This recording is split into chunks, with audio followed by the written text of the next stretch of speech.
Hi, everyone, and welcome to our masterclass on trends in academic library resources. Today's guest, Randa al Chidiac, is an experienced academic librarian and educator. She began her career 25 years ago as an electronic resources librarian for the University of Balamand in Lebanon, and today serves as library director at the American University in Dubai. Beyond her 9 to 5, Rhonda is active in the library professionals community. She's a past president with the Lebanese Library Association and the Lebanese Blue Shield Committee, and she sits on several other committees, including IFLA and the International Advocacy Program supporting the 2030 UN SGA agenda. Rhonda is passionate about strategic planning, digital resources, and information literacy instruction. Today, she'll be sharing some insights on what other academic librarians should be considering as they select resources for their students. Hi, Rhonda. Hi, Welcome. hi, hi, Kelly. How are you? Thank you for inviting me. Yes, absolutely. Thank you for being here. We're very glad to have you here today to share some of the Thank you. latest trends in academic library resources. Yes, definitely. So let's jump right into it. What are some of the biggest trends that you're seeing today when it comes to library resources? Well, of course, definitely. One major component we're seeing in the tools are accessibility tools and features that assist students to be able to really work with the material they have at hand. And it's really the accessibility features are really for different learning capabilities. We also see a lot of AI. Artificial intelligence is the biggest thing around, and that's something that we librarians are learning how to cope with and how to use. Not to say no, don't use it, but how do we use it and guide our students to use it and our users to use it. And of course, the diversity perspective. When you're in a university, because I'm a university librarian, you have to sort of like make your students aware of different points of views, diverse attitudes, to get rid of that bias situation they have. They're coming here, what we call at AUD, to have the whole student, the whole individual, the whole citizen in all aspects. So that's what's most important to me. And of course, it has to all go into your strategy and your policies and the way you work and actually being active, making your policies and strategies active, not passive, dynamic, and using them in your plans and activities. Okay, thank you. And let's dig into that a little bit more.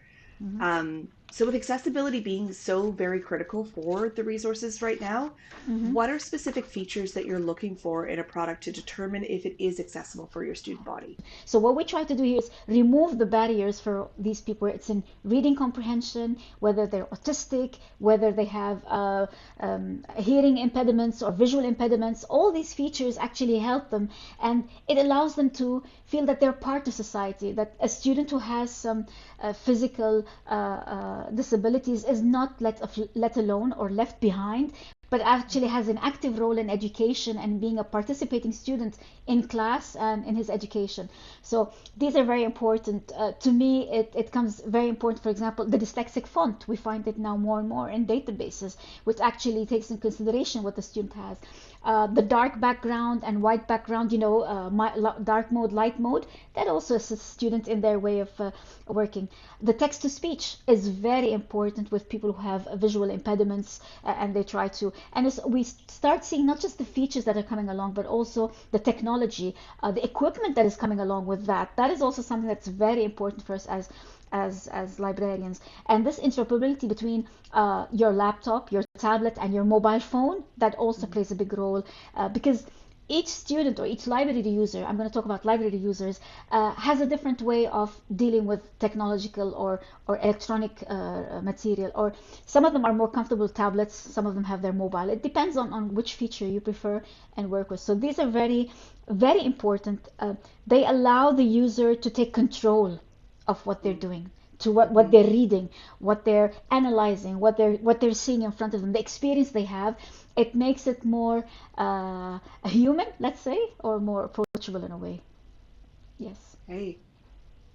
And Rhonda, of course, you had mentioned AI earlier, and that is on everyone's minds all the time, every industry. Yeah. How do you see AI supporting students' needs now and in the future? And what are some of the specific features or benefits that stand out to you? Okay. Well, everyone keeps saying, oh, AI is going to kill creativity and it's getting rid of everything else. But this is a challenge where for librarians and for faculty members, educators, on how they do implement or introduce AI in their classes, or how do we introduce AI in our information literacy sessions and courses. That's the Mhm. important part of it. What it provides to the user is, as I said, a different environment of learning, a different way of how they grasp the information. It caters out to different learning behaviors, because with it come more and more these accessibility features, especially the translation. Oh my God, the translation when it's done by AI on the spot. You have an article in front of you which is in Chinese, and you can directly use a translation tool. You're reading a research from another side of the world that you probably weren't able to read before. So this is where you're opening the diverse aspect of education, and you're giving another aspect of it. Reading levels, that's very important, because when you have AI, you can actually put in the prompts that allow you to read material based on your reading level, on your Mm. speed, and all of that visual material. It deals with so many material that it actually caters to different modes, because we know that sometimes students actually learn visually more than orally, or so we it does cater to that aspect, I'm sorry to say. And of course with the other features of text to speech, interactive chatbots. They can ask questions and get responses. You customize the material the way you want. So this is where AI is coming in, and it's very creative. There are When I'm attending conferences now and seminars, I hear about all these creative ways that librarians and instructors are introducing AI into their classes and telling the students, we're not scared of it, you're not scared of it, but use it the right way. And this is the right way to use it, while including their own individual perspectives of how they would use AI. Because believe me, students are really creative. When they decide to do something, they won't be depending totally on AI. That's what we're trying to pass on to them. Do not depend completely 100% on AI. Let it be an added tool. Let it be a companion in your education. That's the important message to get to students and users. I love that. Let it enhance Mm, their learning. Let it enhance what they're able to do versus definitely, taking over everything. Yeah. definitely. Mm. Yeah. Okay. And Rhoda, you had mentioned diversity of perspective. So Hmm, more hmm. important now than ever before, we see this. What from your academic librarian's role is offering a diversity of perspectives, and why is this so important to you? When you're in university and you're a student and you begin as a sophomore, freshman, sophomore, and you're going up higher up the levels, you have to start developing your critical literacy skills. This is where you start developing the part of saying, okay, I'm not just here to study engineering, one block engineering, that's it. Civil engineering, I'm building a building and that's it. No, you have to be more diverse. You have to look at other perspectives. Okay, maybe you're studying how to build a building based on American civil engineering standards, whatever, so on.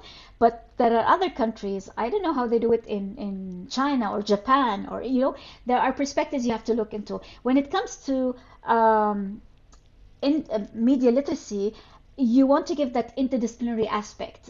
That's why, if you notice, universities are moving more and more towards the liberal arts, because it opens that diverse field for students when they're studying or working on their projects. Media literacy is very important, because you get the student to critically think about the text they are reading. Uh, and that is one thing I like about PressReader. It offers that. It offers this diverse perspective, because it is so global, so international. So a student, and I hope we'll be able to see it later, but it does offer that perspective that if you search for one keyword, you'll get articles from anywhere around the globe, and you can see the different perspectives of how they deal with one news item, how it is dealt with across the globe. This is the diverse perspective. At the same time, with media literacy, it allows you to get rid of this fake news, this disinformation that is all over the world. You need credible information. You need your users to be able to discern between credible and false information to be able to make the right judgments. I'm not saying to tell them you have to read this and that's it, but in the end, they're university students. This is where they should be able to discover things and find out things. Media literacy to me at AED is very special. AUD is located right in the middle of something called Media City in Dubai. I Mhm. have around me all the news agencies around the world around us, from Reuters to NBC to Jazeera. Anything is available here around me. So this is one thing that we do feel that our students should be able, and because we do have a school of the Mohammed bin Rashid School of Communication. So we do highlight media literacy, and that the productions that they do are wonderful. And it also touches on the freedom of information. You should allow your students or your users to access information from all over the world and make their own critical judgments. But you're providing them with the credible. We go back to the issue of credible and disinformation. And I think you're aware of this disinformation and what's going on and the way it takes over. And it's actually playing a major role in major decisions around the world, whether it's elections, whether it's education, whether it's politics. It does play a role in that individual, that citizen. So when you deal with media literacy and you're giving sessions on media literacy in university, you're trying to shape, not shape, I don't know, you're trying to guide your students to become better citizens and better citizens of the world. That's what you want in the end, because in the end, it's no longer Dubai, Emirates, and that's it. It's open, and especially Dubai being like a forerunner in AI and internationalization. I think that's an important issue that we should stress on when we're giving media literacy. This openness, but at the same time, the guided openness, let's say, making the right judgments and basing it on the right facts and credible information. Yep. It's yeah, such an incredible answer to just to see, this is something that you're able to guide, Mhm. as you said, to guide students to really using their own lens and Yes. saying like, is Yeah. this credible? Is this not credible? That's such an important skill Hmm. that Hmm. that students have to learn. And Yeah. yeah, I think that was a great statement. Thank In you. addition to that, of course, we also have this quote from the late Dr. Martin Luther King Jr.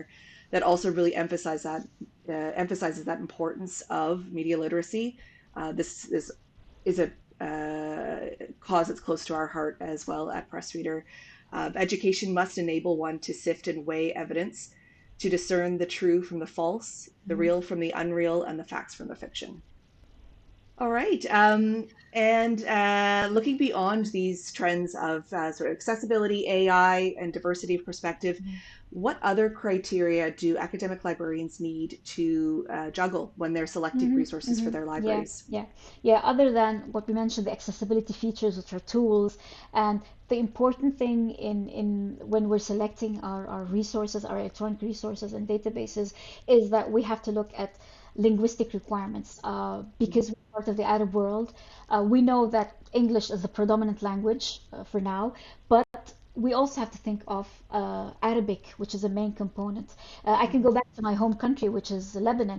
In Lebanon, a lot of people are trilingual. They speak Arabic, English, French. So they can, in a way, manipulate the language. Dubai is multicultural. I remember I was giving a training session for a public libraries, group of public librarians in Abu Dhabi, and I mentioned something about collection development. The important thing is to think about the community you're serving. That's what we have to look into as librarians. And because Dubai is so, or the Emirates is so multicultural, and we have people. So I said your collection can not only be Arabic and English. You have to have Urdu and French and Indian. They have your library should be rich to be able to cater to all your users, and this is very important. And at the same time, you have to look at the strategy of the institution you're in, and you as a librarian place the strategic plan.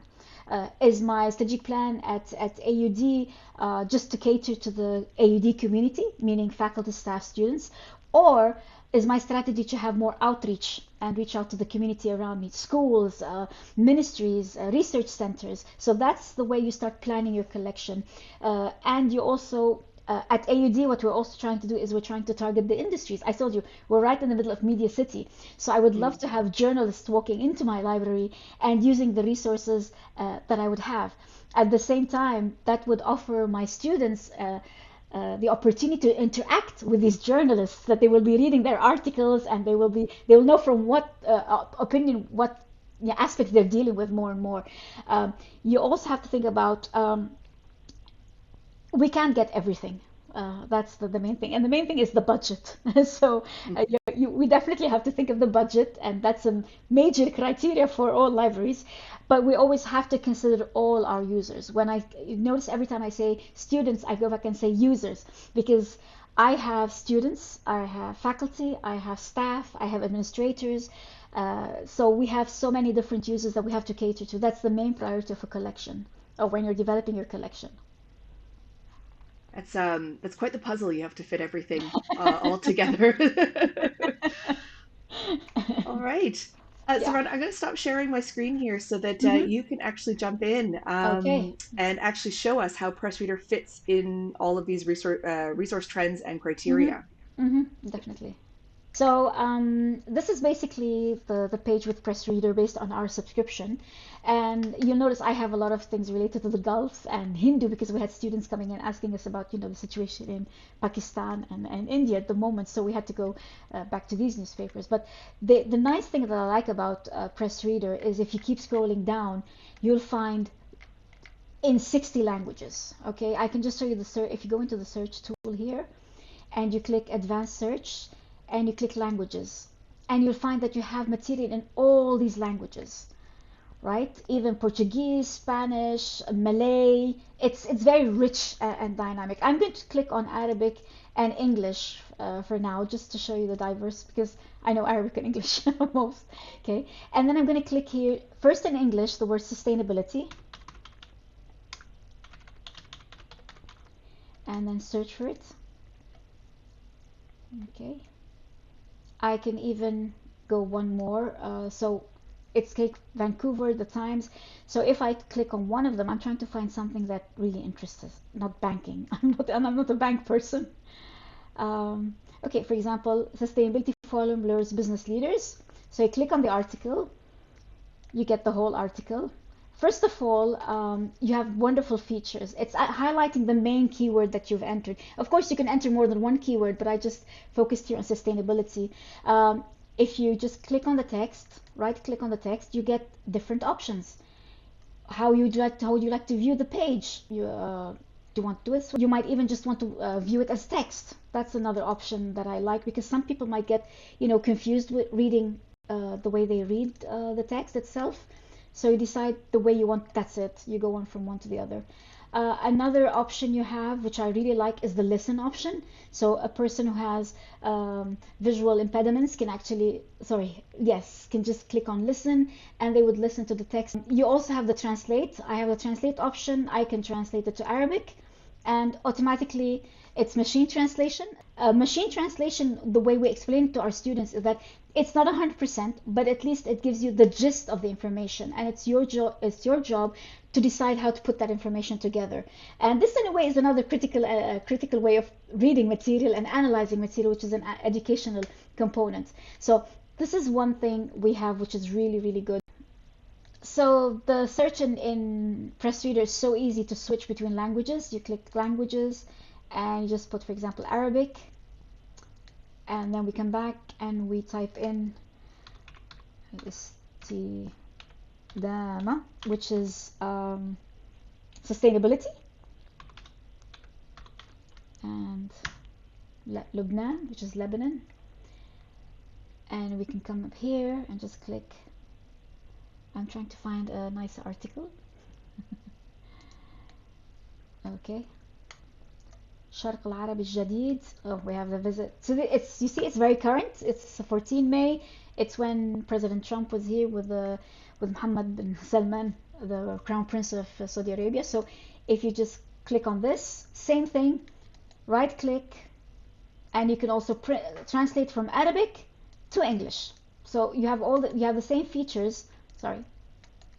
Yep. So translated in English in one second. So that's the nice thing about PressReader, that it's so diverse, and you can just feel that if you want to read from something in Moldavia or in, I don't know, Norway, you can just, it's at the touch of your fingers, and you can directly translate, and you're able to see the different perspectives and opinions of people around the world. If I were to talk about PressReader from a management point of view as a librarian, it does save us a lot of administrative work. It does save us administrative work with spacing, with shelving, with binding, what do we do with the old newspapers, where do we shelve them, where we put them. So this is something that some people don't think about. They think that, oh, where do the newspapers go? They disappear. No, we have to really decide what we're going to do with them. Do we recycle them? Do we keep them for a year? So it does help in saving a lot of administrative decisions that we have to take and have to work on, honestly. Rhonda, thank you so much. It's been really wonderful to learn from you today. It's been very valuable to hear what you prioritize when selecting new tools and resources for your patrons. And I'm sure that other academic librarians will be keeping these trends in mind as they finalize their budgets for the fiscal year ahead as well. Thank you so much.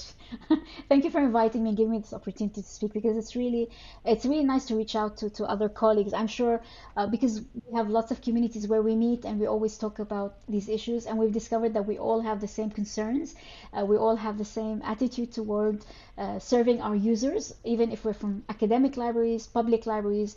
I know that in public libraries, PressReader is used a lot because it does save them a lot of effort of getting, because they cater to a much wider community than I do at the university. But I know colleagues who do work in public libraries that really do say that it is a very useful resource, especially when they have older people coming in wanting to read newspaper and they're so scared about this digital component, and then they're trained and they say, oh, they can make the font larger and they can actually see what they're reading, or they can hear what they because they're losing their sight so they can hear it. So it is an added component that does help users. And I think, yeah, each for me, I began my experience with PressReader when I was in Balaman, the University of Balaman in Lebanon. I was the e-resource librarian. So that was my first Mhm. experience in PressReader. And I can tell you that was in like 2000 or 2006 or something. So it was very long time ago. And here at AUD, we still have PressReader. So this shows sustainability. This is a sign of sustainability as well. So good luck to them for the I love future. hearing that. Oh, that's great. That's an incredible tenure of having press reader at your institutions. Yes, yes, it is.